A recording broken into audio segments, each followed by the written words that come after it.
Olá a todos, eu sou Júnia Caetano, bem-vindos ao meu canal Rota do Céu.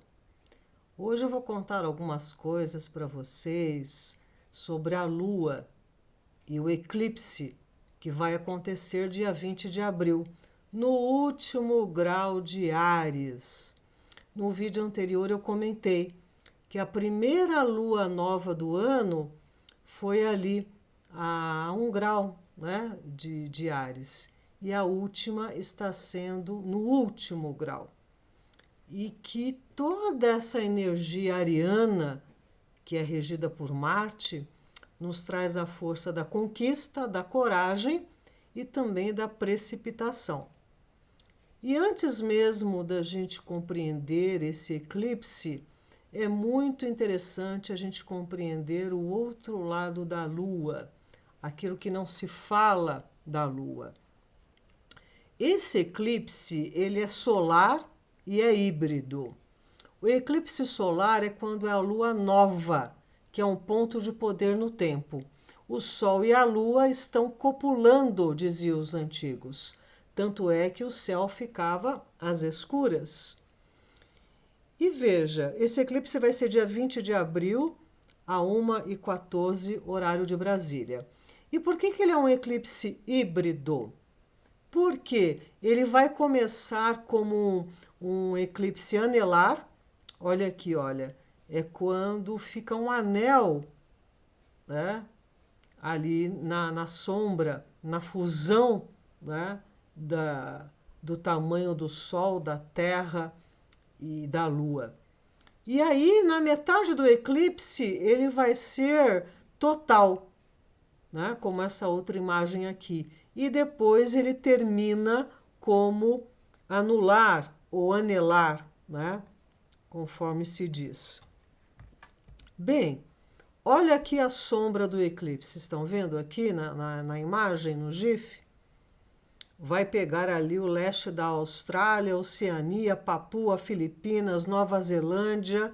Então, quando a sombra do eclipse passa por um determinado lugar, um determinado país, ali os acontecimentos ficarão mais evidentes, né?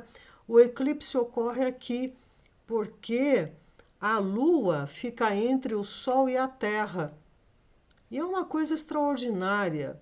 Como é que três corpos celestes, cada um de um tamanho e em distâncias bem diferentes, podem ter essa noção, né? essa visualização de parecerem do mesmo tamanho?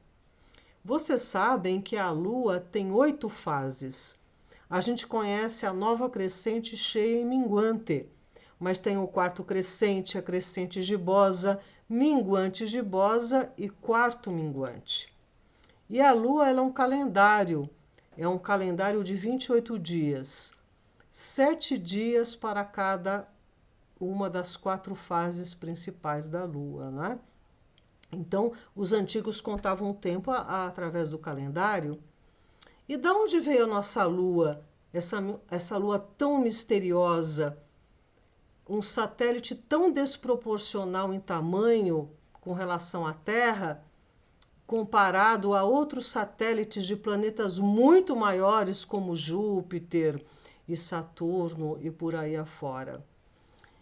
Na epopeia da criação, que se chama Enuma Elish, eles contam que teve uma batalha celestial e que Nibiru veio com seus satélites e 2 desses satélites colidiram com Tiamat. E a Lua original, que era chamada de Kingu, orbitava Tiamat.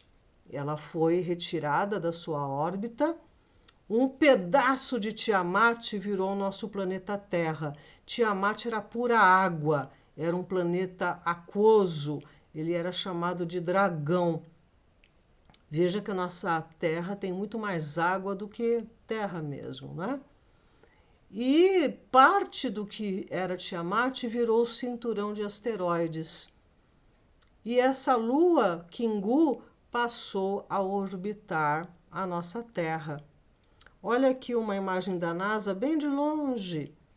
o Sol e a Lua juntos. Olha como a nossa Lua é muito grande, não é mesmo? E vocês sabem que teve uma outra Lua.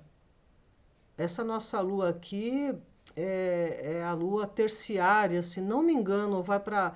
Acho que é a Lua terciária, porque veja, vocês sabem que muitas vezes já mudou o lugar do Sol se pôr e o Sol nascer. Nem sempre o leste foi o lugar que o Sol nasce e nem sempre o oeste foi o lugar que o Sol se põe. Parece uma loucura isso, né? Mas vejam, esse desenho aqui está no teto do túmulo de Senmut. Foi um arquiteto lá do Egito, né? E esse painel mostra isso, porque Órion, aqui na disposição das estrelas, Órion aparece a oeste de Sírius e não a leste como é hoje. E tem outras indicações, né? O Heródoto também falou isso, que desde que o Egito se tornou reino, 4 vezes neste período o sol nasceu contrário ao seu costume. 2 vezes ele nasceu onde agora se põe, e 2 vezes ele se pôs onde agora nasce. Os chineses também dizem que somente após o estabelecimento de uma nova ordem das coisas que as estrelas passaram a mover-se de leste para oeste. No Talmud também diz: 7 dias antes do dilúvio, o Santíssimo mudou a ordem primitiva e o sol nasceu no oeste e se pôs no leste. E também no Mundos em Colisão se diz se diz no Alcorão, todas essas informações eu tirei do livro Mundos em Colisão. O Senhor de 2 lestes e 2 oestes. Então a Terra já teve uma série de situações, inclusive uma outra lua, que a gente chama de Lua Kenos. Foi lá no período Mioceno. Essa informação é um estudo profundo da doutora Ruth Sotomayor. Os créditos são lá para o canal Hijos del Sol, do Diego. Tem inúmeras entrevistas com essa doutora. Ela é uma catedrática. Ela não é espiritualista, nem mística, nem nada disso. Ela é uma profunda estudiosa desses assuntos. Inclusive, nesse livro, A Mensagem Oculta dos Livros Líticos Andinos, ela fala sobre isso, sobre essa lua Kenos, que na época lá do afundamento de Atlântida, muitos souberam que isso ia acontecer e muitos fugiram. E alguns fugiram para o Peru e para o Equador. E nessa fuga foi Assura Maia. Ele e sua família vieram para o Equador e se esconderam na Cueva de los Tallos. Não sei se vocês já ouviram falar.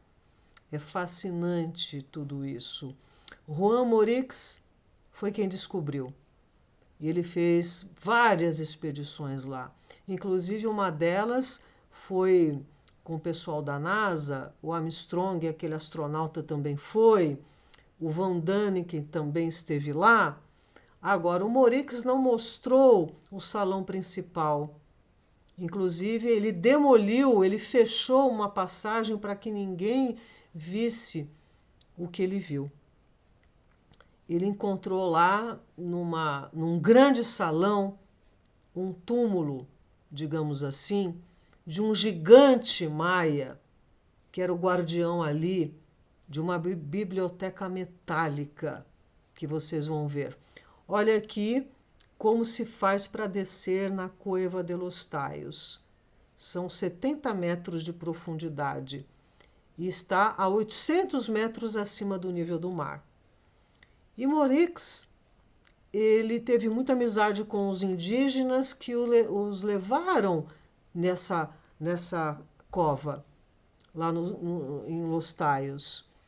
E ele sabia de várias entradas. Essa entrada aqui é a que todo mundo vai. Olha aqui que interessante. Aqui é Morix, né? Ou Morix. Aqui é a profundidade, né? Tem que descer tudo isso. Olha aqui uma outra visão. Então, ele descobriu uma biblioteca metálica.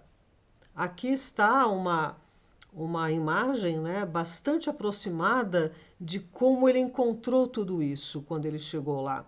Nesse livro aqui também do Stanhal, fala em detalhes tudo isso que aconteceu, sabe? Olha aqui que riqueza. Né? E parece uma língua muito parecida com a suméria. E vocês também vão ver nos desenhos, sabe? Olha aqui que misteriosas inscrições em lâminas de ouro, prata e cobre. E aqui é o padre Crespi, muito amigo dos índios Shuar, guardiões da Cueva de los Taios, que presentearam muito o padre Crespi. Olham as lâminas enormes, tinham dezenas e dezenas dessas lâminas com esses escritos. Olha o tamanho desse violão. Então, existiam gigantes lá embaixo morando. E assim que o padre Crespi morreu, diz que a CIA foi lá e confiscou, pegou todos os escritos, tudo que tinha lá.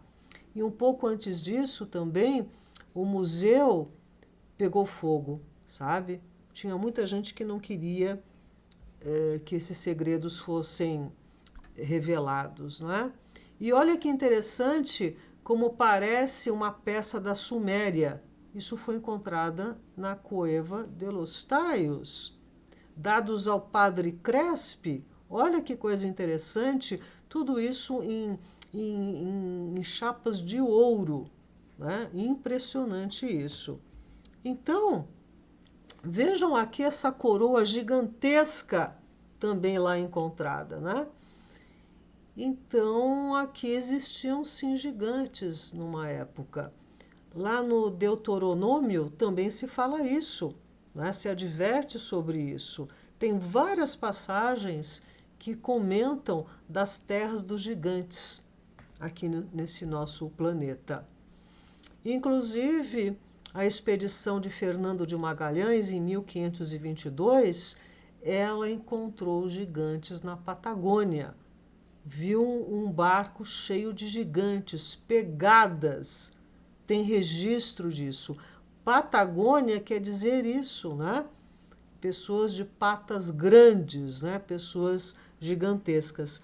Olha aqui esse mapa de Urbano Monte, olha aqui, né? Gigantes da Patagônia, região de gigantes aqui na Patagônia, sabe? Impressionante, não é? Aqui também essa pegada é famosíssima, né? E essa pegada tem 1,20 m, foi encontrada na África. E também esse instituto Smithsonian, ele destruiu inúmeros, mas milhares de esqueletos humanos gigantes, sabe? Lá em 1900. Aqui é uma das poucas imagens que restaram. Então a Lua é um mistério, porque houve um tempo que não teve lua no céu e de repente veio a nossa lua. O que o Gurdjieff, um grande místico e pensador e mestre espiritual armênio, nos falava sobre a lua, né?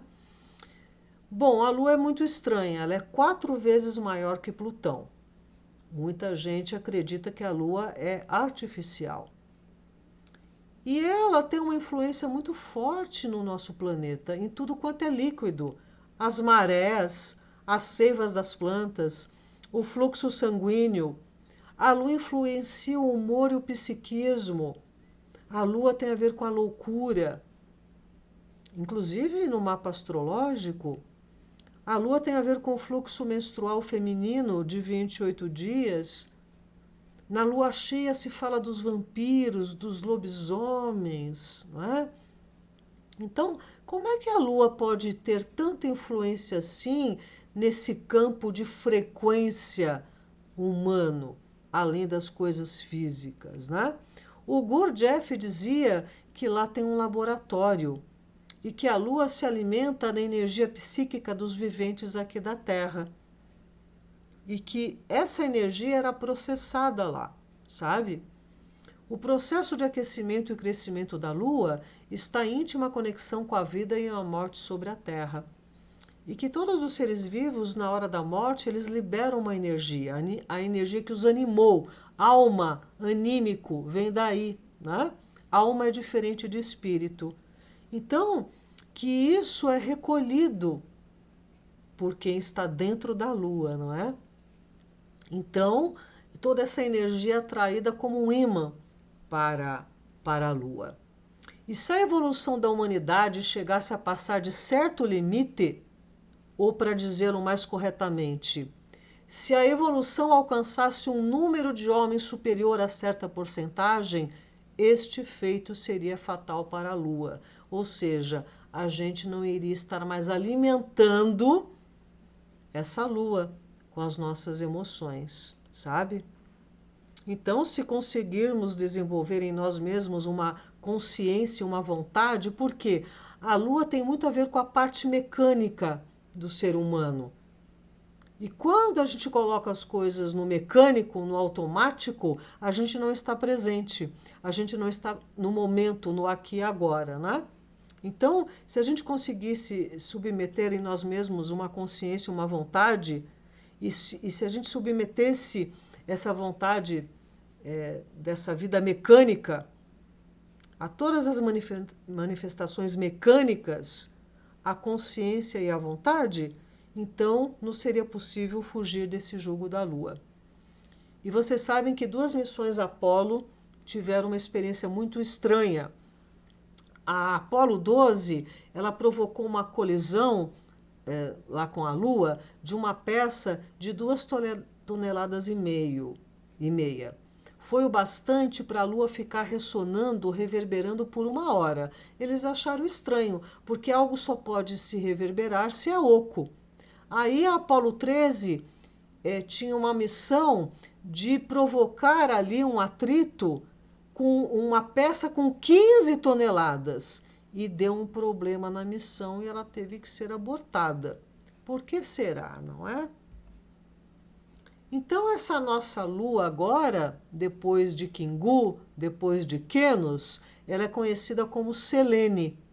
E é muito bonita a história de Selene na mitologia, porque ela tem a ver com eclipse. Então, a Selene, que era a Lua, toda noite ela desfilava pelo céu. E tinha um pastor, que em outras vertentes falam que era um rei, o Endymion, que ele ficava fascinado pela Lua. E todas as noites a Lua via essa fascinação do Endymion. E ela ficava muito abalada, ela ficava emocionada. Até que uma noite, não resistindo ao jovem, ela o beijou nos olhos e ele caiu num sono mágico. E nesse momento ela esqueceu de que era a luz que iluminava a noite e foi causado um eclipse total. E o mundo ficou totalmente escuro. E qual é a pegada do eclipse, né? Eu compreendo o eclipse como um atalho no tempo, partindo do princípio que a Lua é um satélite artificial e que de lá eles codificam uma série de coisas para o psiquismo humano. E por que eu digo que é um atalho no tempo? A Lua é um calendário de 28 dias. No momento do eclipse, que pode durar minutos ou horas, todas as fases da Lua, que duram 28 dias, acontecem ao mesmo tempo. E a Lua tem muito a ver com o nosso corpo emocional.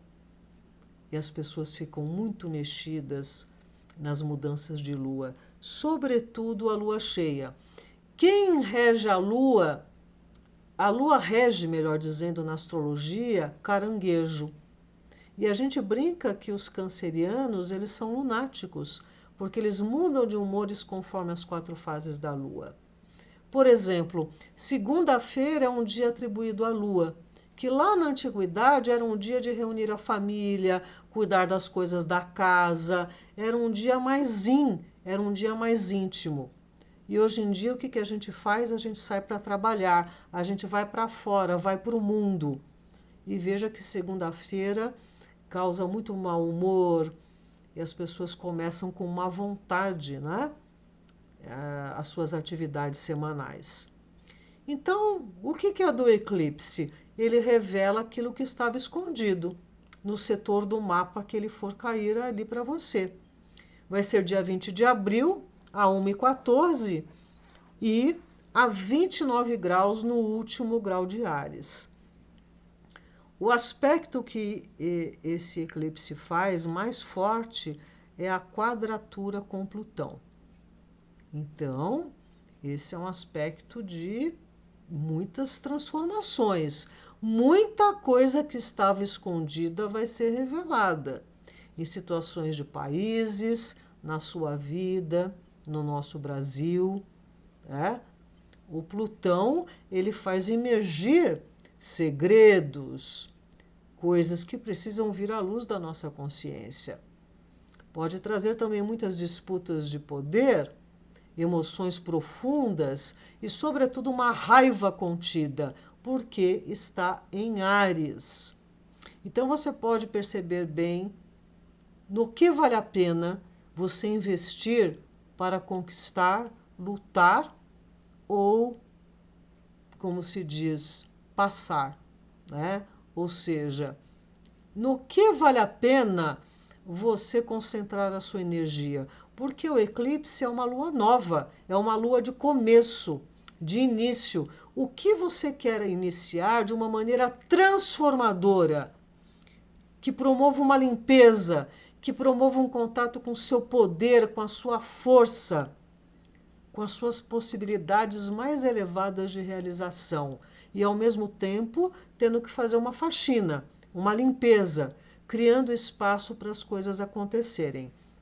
Veja que Plutão está aqui junto com Marte, eles estão enquadrando todos os planetas desse eclipse.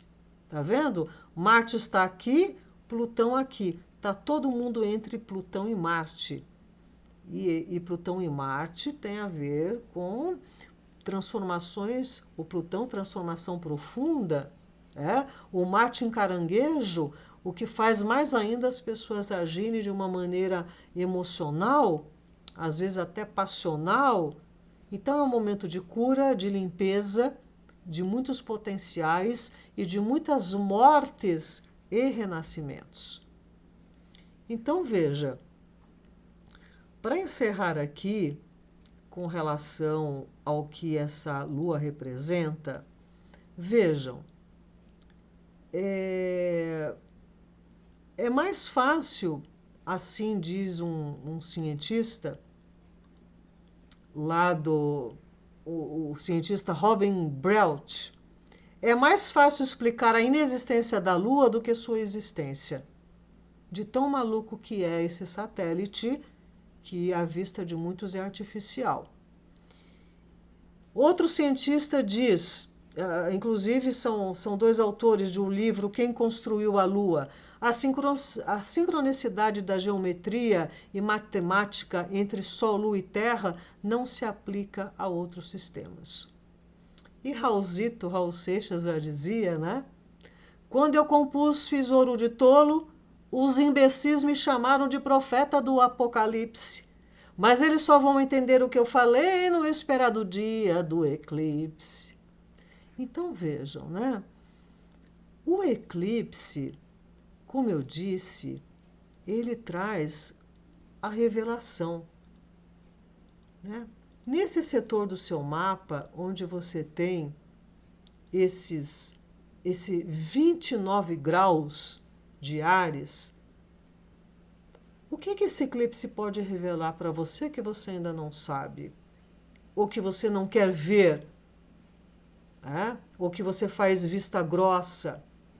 Então é uma energia poderosa de começo, é lua nova, com aquela energia da conquista de Áries, mas também implica esvaziar a mochila e abrir espaço para um novo acontecer. Então, eu trouxe todo esse histórico da Lua para a gente ir desmitificando um pouco essa questão da Lua e compreender as coisas como elas podem ser. Então, se a gente for partir de um ponto que a gente está num universo holográfico, a Lua é um grande componente de transmissor, de balizador de frequências, vindo ali da central da matriz dessa holografia, por exemplo, né? Então, tudo isso que eu estou apresentando aqui é para a gente refletir, né?